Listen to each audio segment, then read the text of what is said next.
Hello everyone, welcome to my channel. मैं हूं प्रज्ञा और आज के वीडियो लेक्चर में हम जो है क्लास 9th हिस्ट्री का chapter 8 democratic and nationalist revolution इसका लास्ट पार्ट देखेंगे। तो इससे पहले के जो पार्ट है उसमें हमने काफ़ी सारी चीज़ें डिस्कस कर ली थी, जहां पे हमने देखा कि डेमोक्रेसी जो है वो स्टार्ट कहाँ से हुई। तो कहाँ से स्टार्ट हुई थी? इंग्लैंड से स्टार्ट हुई थी। उसके बाद हमने American war of independence, French revolution के बारे में देखा। फिर ये जो नेशनलिस्ट मूवमेंट है ये एशिया के दो कंट्रीज में हमको दिखना था। तो पहले हमने जापान के बारे में देखा और आज के वीडियो लेक्चर में हम इंडिया के बारे में देखेंगे। तो काफ़ी लंबा चैप्टर्स रहते हैं हिस्ट्री के, तो हम धीरे धीरे उसको सॉर्ट आउट कर रहे हैं। देखिए, लंबे चैप्टर्स रहते हैं लेकिन बोरिंग बिल्कुल नहीं रहते। ये एक कहानी है जो एक समय में बीती है और इस कहानी हिस्ट्री इससे हम सीख लेते हैं कि हमें क्या क्या आगे अपने फ्यूचर में हमको ध्यान रख के काम करना है। इसलिए हिस्ट्री बहुत इंपॉर्टेंट है, इसलिए आपको स्कूल में पढ़ाई जाती है। तो स्टार्ट करेंगे 8.6.2 से, the nationalist movement in India. तो नेशनलिस्ट मूवमेंट मतलब कब लोग जागे, इंडिया में जो लोग हैं कब जागे ब्रिटिशर्स के खिलाफ, और कैसे जो है उन्होंने धीरे धीरे धीरे करके विद्रोह, आंदोलन, हर साम दाम दंड भेद लगा के ब्रिटिशर्स को बाहर किया। और ब्रिटिशर्स के बाहर जाने के बाद एक नेशन स्टेट बने और उन्होंने रिपब्लिक कंट्री अपने आप को बनाया, घोषित किया और डेमोक्रेसी को भी अपनाया। तो इन्हीं चीज़ों को हम इस सेक्शन में देखेंगे। So India was under the control of British and nationalism in the country evolve to oppose British rule. तो जैसे कि हमको पता है कि आज़ादी से पहले जो है हमारी कंट्री जो है ब्रिटिशर्स के अधीन थे, ब्रिटिशर्स के कंट्रोल में थी। और ये जो नेशनलिज्म की भावना थी कंट्री में, ये ब्रिटिशर्स के रूल के खिलाफ चालू हुई इन 1857। तो ये जो आंदोलन है वो कब स्टार्ट हुआ था, ये हमने पहले के प्रीवियस चैप्टर्स में भी देखा है। तो 1857 में ये आंदोलन चालू हुआ जब Indian sipahis and some of the subordinate rulers tried to expel British from the country but they were not successful. तो इसमें हमने ये देखा था कि कुछ इंडियन सिपाहीज मतलब सिपाही, और कुछ जो है छोटे छोटे जो रूलर्स थे, उसमें बहादुर शाह जफर भी थे जो लास्ट मुगल रूलर थे। तो ये लोग मिल के क्या है एकजुट होते हैं और ट्राई करते हैं कि ब्रिटिशर्स का जो रूल है, ब्रिटिशर्स जो हैं उनको हम इंडिया से बाहर करें। The aim of this rulers was to restore the rule of Mughals and old kings. Around 1880 the emerging middle class began to struggle to make India a free, democratic and modern nation. तो ये जो first 1857 का जो आंदोलन था, जो विद्रोह था, वो क्या था कि वो उसका एम क्या था कि ये जो रूलर्स है और ये जो सिपाही है ये चाहते थे कि हम ब्रिटिशर्स को बाहर निकालें और जो मुगल्स हैं उनका रूल को हम वापस में लेके आए, और जो ओल्ड किंग पहले जिस तरीके से रूल करते थे उसको हम वापस ले आए। तो 1880 के अराउंड जो मिडिल क्लासेस थे, इमर्जिंग मिडिल क्लास मतलब उस समय ये क्लासेस बन रहे थे, नए नए जॉब्स क्रिएट हो रहे थे, नए नए पोजिशन क्रिएट हो रही थी। तो ये जो इमर्जिंग मिडिल क्लास है ये चाह रहे थे कि इंडिया एक फ्री, डेमोक्रेटिक और मॉडर्न नेशन बने, जैसे कि यूरोप में फ्रांस हो गया, अमेरिका हो गया, ये लोग जैसे नेशन स्टेट बने हैं वैसे ही एक नेशन स्टेट बने। Unlike Japan where the emperor took the lead in developing the country into a modern nation state, the king of India did not play such a role। तो जैसे कि हमने इसके प्रीवियस सेक्शन में हमने देखा था कि जैसे जापान में एम्परर जो है वो खुद आगे बढ़ता है कि एक डेवलपिंग कंट्री, हम एक नेशन स्टेट बने, लेकिन यहाँ पे जो किंग्स जो थे, प्रीवियस जो किंग थे इंडिया में, वो उतना इसमें उन्होंने रोल नहीं दिया था। तो one striking feature of the emerging Indian middle class was that it was made up of people of all caste, religious regions of India. अब इसमें स्ट्राइकिंग फीचर क्या था, जो इमर्जिंग मिडिल क्लास था, जो ग्रुप था, जो नेशन स्टेट की डिमांड कर रहा था, इसमें सारे अलग अलग वेराइटीज़ के लोग थे, अलग अलग कास्ट के लोग थे, अलग अलग रिलीजन के लोग थे और अलग अलग रीजन्स, अलग अलग राज्यों के लोग थे। तो देयर वेयर इंटेलेक्चुअल्स। तो यहाँ पे बुद्धिजीवी इंटेलेक्चुअल्स कौन कौन थे? दादा भाई नौरोजी थे, फिरोज शाह मेहता थे, पॉलिटिकल लीडर्स थे जैसे कि बाल गंगाधर तिलक, गोपाल कृष्ण गोखले, और नेशनलिस्ट पेट्रोइट्स थे जैसे बद्रुद्दीन तैयब जी, रहमतुल्लाह शियानी, पंडिता रामाबाई, लाला लाजपत राय, जी सुब्रमण्यम अय्यर, रामास्वामी मुदलियार, वामन राव लाखे, पंडित सुंदरलाल शर्मा, राज बिहारी बोस, मधुसूदन दास, जोचिम अल्वा एक्सेट्रा। तो ये सारे नाम जो है आपने प्रीवियस जो हमने 8th क्लास में स्ट्रगल देखा है, इंडियन नेशनल स्ट्रगल, उसमें हम ये सारे नामों के बारे में हमने कहीं ना कहीं सुन रखा है। तो ये सारे लोग तो थे, ये उस समय बिल्कुल मतलब आगे आके कि कैसे हमको इंडिया को फ्री कराना है, ये इनका मोटिव था। We can see that there were Parsis, Muslim, Christians, Dalit, Brahmins, people from different religion, social class and region.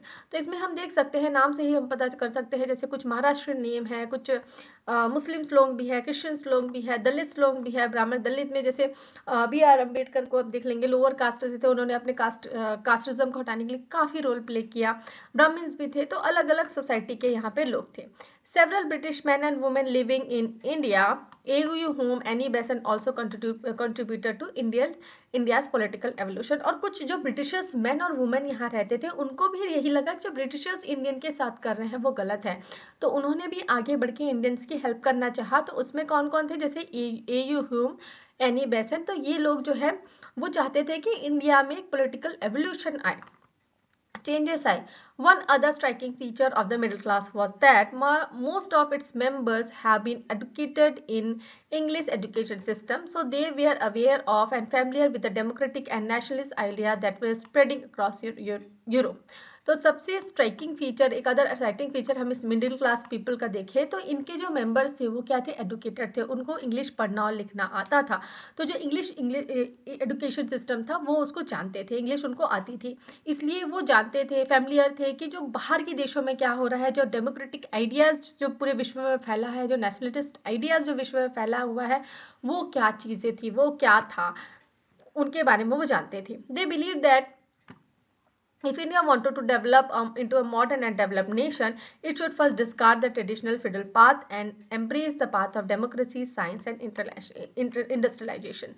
तो उनका मानना यही था कि अगर इंडिया एक मॉडर्न डेवलप्ड नेशन में तब्दील होना चाहता है, बदलना चाहता है, तो उसको सबसे पहले जो ट्रेडिशनल फ्यूडल पाथ है, जो ट्रेडिशनल वे है उनके चलने का, उसको उनको बदलने की ज़रूरत है, और डेमोक्रेसी, साइंस और इंडस्ट्रियलाइजेशन को अपनाने की ज़रूरत है। They launched the Indian National Congress in 1885। तो 1885 में उन्होंने इंडियन नेशनल कांग्रेस फॉर्म किया, which met every year to review the country's political situation and to petition the British government to introduce reform। तो ये साल में एक बार एक जगह पे मिलती थी इंडियन नेशनल कांग्रेस, और ये क्या डिस्कस करते थे, क्या रिव्यू करते थे कि जो कंट्री का पॉलिटिकल सिचुएशन है उसको वो डिस्कस करते थे, और क्या क्या उनको बदलाव चाहिए जो वो ब्रिटिश गवर्नमेंट से रिक्वेस्ट करेंगे। Dadabhai Naoroji analysed economic situation in India under British rule, pointed out how it was improving people day by day। तो दादा भाई नौरोजी ने जो इंडिया की इकोनॉमिक सिस्टम है उनको एनालाइज किया और पॉइंट आउट किया कि कैसे जो है ब्रिटिश रूल के अंदर लोगों की जो स्थिति है वो दिन ब दिन खराब होते जा रही है। इम्प्रोवेशन मतलब दिन ब दिन खराब होते जाना। Such writing sowed the seeds of nationalism in people. The sprouting seeds took the form of mass movement after 1905, with people from all provinces joining the protest against British rule।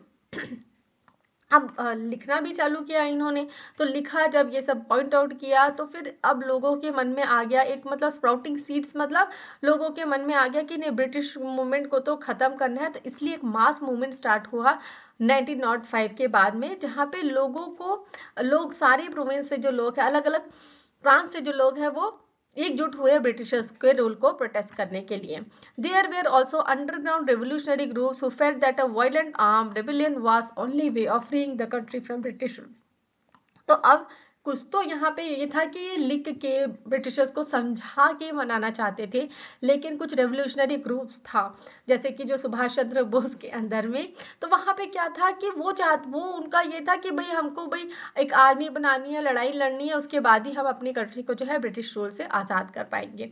They try to assassinate many oppressive English official, the most well known among were the Chapekar brothers and Khudiram Bose. तो वो इन्होंने क्या कोशिश की कि जो जितने भी क्रूर जो इंग्लिश ऑफिशियल्स है, ऑपरेसिव मतलब क्रूर इंग्लिश के जो ऑफिशियल्स हैं, उनको हमको मार देना है, एसिनेट मतलब मार देना है। और इसमें वेल नोन कौन थे, चापिकर ब्रदर्स थे और खुदीराम बोस थे।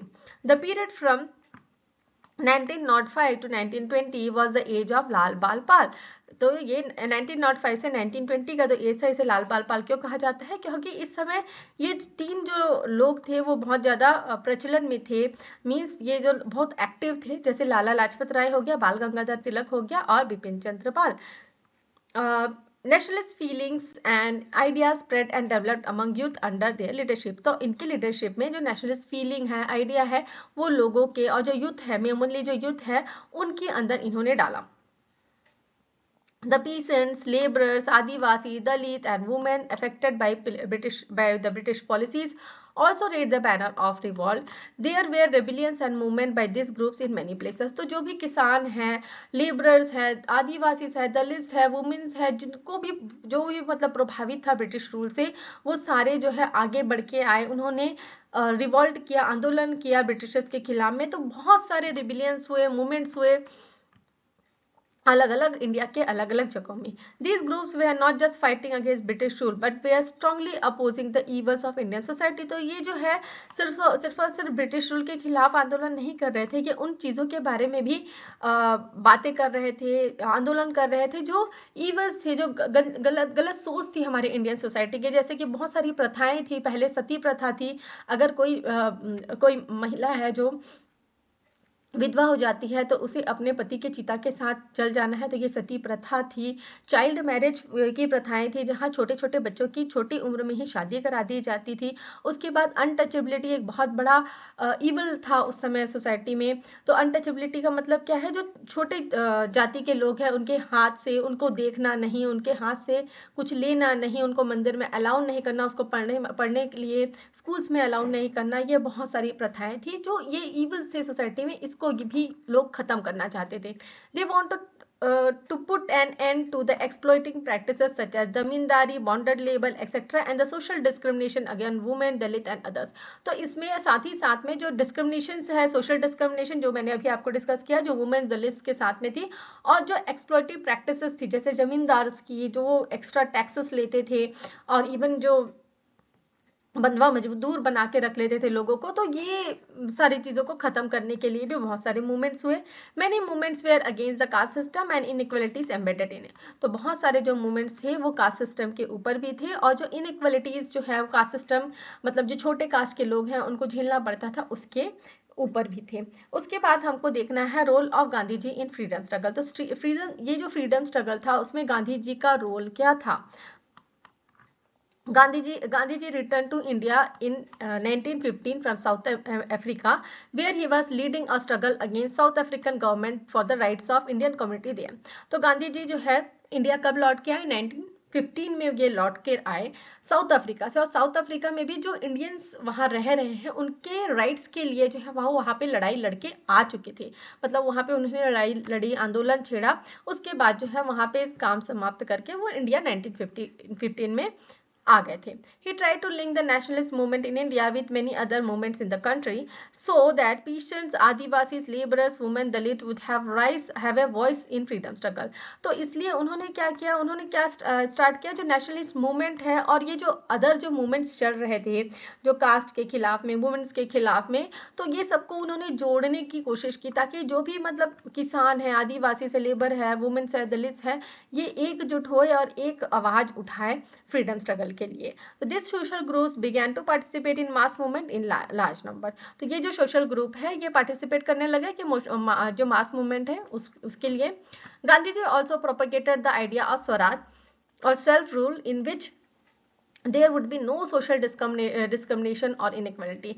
और गांधी जी ने प्रोपगेट करना मतलब बढ़ावा देना, किस आइडिया को बढ़ावा देने लग गए, स्वराज्य। स्वराज्य का मतलब क्या होता है कि हम खुद अपनी कंट्री में रूल करेंगे, जो डेमोक्रेसी का कंसेप्ट है उसको लेके आएंगे, एक रिपब्लिक कंट्री हम बनाएंगे जहाँ पे कोई सोशल डिस्क्रिमिनेशन नहीं होगा, कोई इनइक्वालिटी नहीं होगी। He said the objective of the freedom struggle was not just to put an end to British rule but to change Indian society. तो उनका मुद्दा क्या था कि सिर्फ फ्रीडम स्ट्रगल जो है वो सिर्फ और सिर्फ ब्रिटिश रूल को ख़त्म करने के लिए नहीं है, बल्कि हमारी जो इंडियन सोसाइटी है उसमें चेंजेस लाने के लिए है।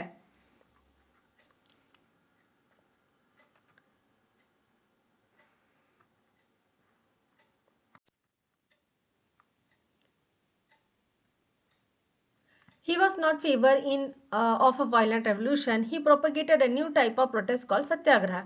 तो वहाँ यहाँ पे क्या हो रहा था, वो फेवर पे नहीं था, कोई वायलेंट रेवोल्यूशन मतलब कोई हिंसा करके हमको जीतना है इस तरीके के लिए वो बिल्कुल राजी नहीं थे, लेकिन उन्होंने एक नया प्रोपगेट किया था, एक नया टाइप ऑफ प्रोटेस्ट लेके आए थे वो, जिसे क्या कहा जाता था, सत्याग्रह. सत्याग्रह मतलब सत्य की लड़ाई. This involve convincing the oppressors about the truth and resolve the objective of the movement. तो यहाँ पे किस तरीके से हमको सत्याग्रह लड़ना था, जो ऑप्रेसर्स है, जो ब्रिटिशर्स है, उनको हमको समझाई देना था कि सच्चाई क्या है, वो हमारे ऊपर शोषण कर रहे थे, और जो ऑब्जेक्टिव है मूवमेंट को, उसको हासिल करना. The freedom movement strengthen nationalism in India. और ये जो फ्रीडम मूवमेंट है, इसको स्ट्रेंथन किया nationalism in India. Even the people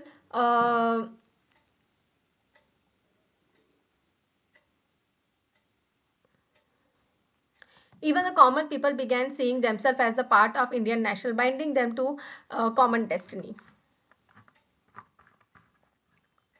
even जो कॉमन पीपल थे वो भी यही देखने लग गए कि इंडियन नेशनल, अभी हमको एक अपने आप को एक इंडियन नेशनल का पार्ट बनाना है और एक कॉमन डेस्टिनी की तरफ हमको आगे बढ़ना है. तो folk songs, folk tales, art and other culture forms were used to strengthen this sense of unity and pride in the nation. और ये जो भावना है, इसको आगे बढ़ाने के लिए कई फोक सॉन्ग्स, टेल्स, आर्ट, बहुत सारी चीज़ें जो है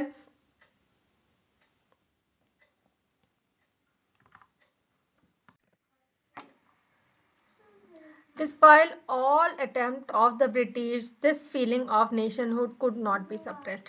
तो ये जो मतलब ब्रिटिशर्स है, पूरे अपना जी जान उन्होंने लगा दिया था कि कैसे करके जो है हम इंडियंस को रोके, लेकिन ये जो फीलिंग है नेशनलहुड की, ये इसको ख़त्म नहीं किया जा सकता. सप्रेस मतलब उसको ख़त्म नहीं किया जा सकता.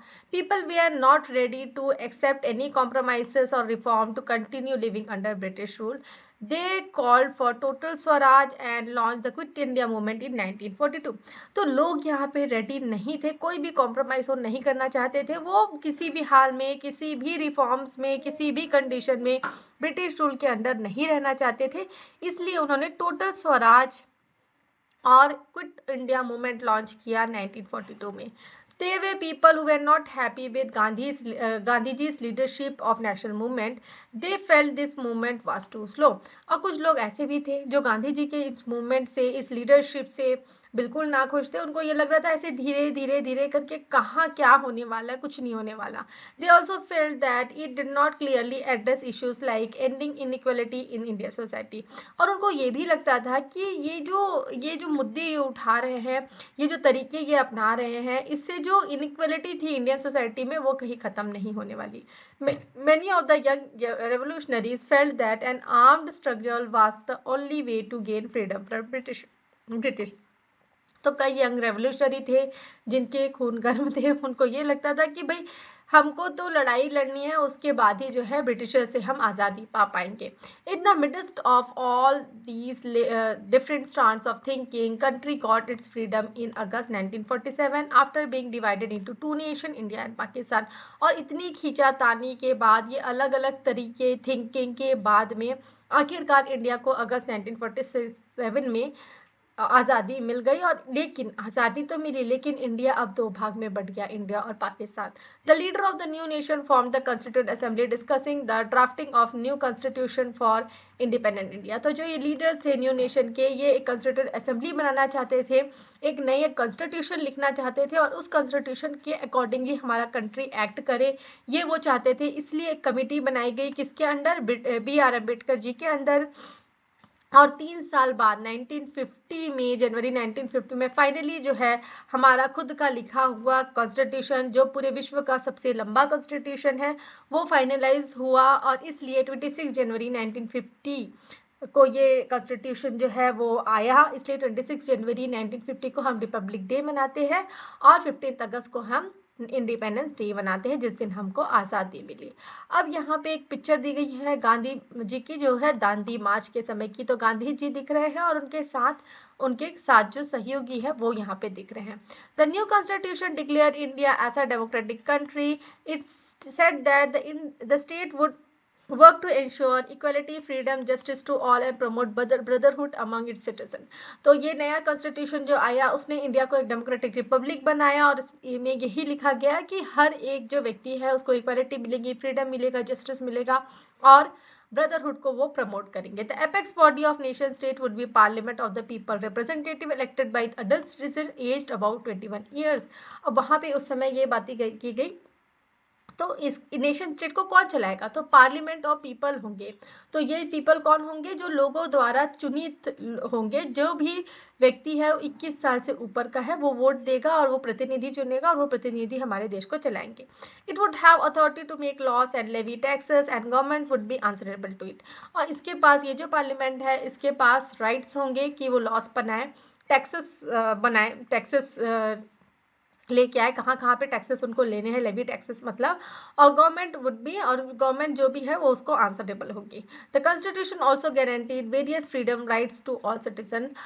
इन this way India become a modern democratic nation state. तो कॉन्स्टिट्यूशन ये भी गारंटी किया उसने कि हर एक व्यक्ति को फ्रीडम राइट होगा और इस तरीके से इंडिया एक मॉडर्न डेमोक्रेटिक नेशन स्टेट में तब्दील हो गया। जो कभी एक गुलाम स्टेट था अब वो एक nation state, democratic nation state में नेट बन गया 1950 के बाद, 1950 के बाद, जनवरी 1950 के बाद। और इसके बाद जो है इंडिया में काफ़ी सारे चेंजेस आए और उस चेंजेस के हम खुद गवाह हैं। हमने खुद देखा है कि कैसे जो है धीरे धीरे धीरे धीरे इंडिया इतनी डेवलप्ड मतलब स्टेट्स में आते जा रहा है।